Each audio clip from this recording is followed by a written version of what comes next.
परिसर में दशम श्रेणी छात्र गुंडागर्दी घटना एक्शन मोड्रे दुई विधायक।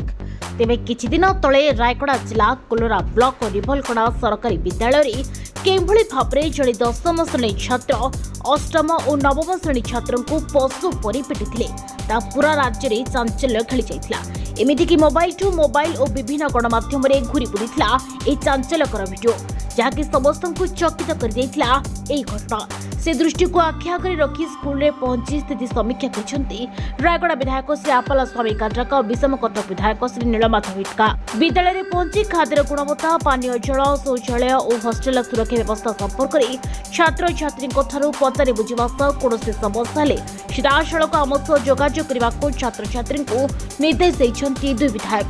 खाली सेतिक नुहे भविष्य में किपरि घटना पुणी पुनरावृत्ति न हुए से विद्यालय कर्तृपक्ष को चेतावनी देवा सहित यह घटना सीधासख सरकार और जिला प्रशासन दायी बोली कहते दुई विधायक। एवं जो पिला घटेइछि से पिला मध्य स्कूल पढ़ा जाइथिला एवं पुनर्बार ताको आउ एडमिशन कर रखा जाइथिला से पिला ही घटना घटेइछि।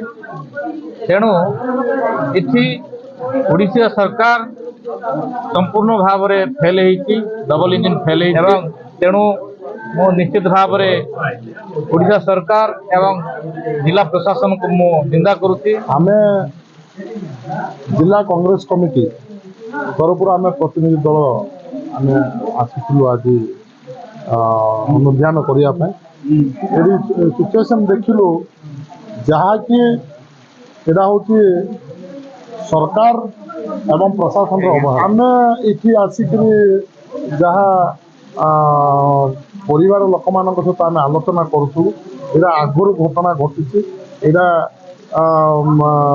चपा जाऊला आगुरी एवं किमिति कि जनक मोबाइल रु भाइराल होकर समस्त दृष्टि तेज गोटे प्रश्न उठी कि मिलता सूचना अनुसार कांड करिथिबा दशम श्रेणी छात्र को टीसी दिया जाइछि सत किंतु एतिकी दंड यथेष्ट ना आउ किछि दंड दिया जाबा दरकार।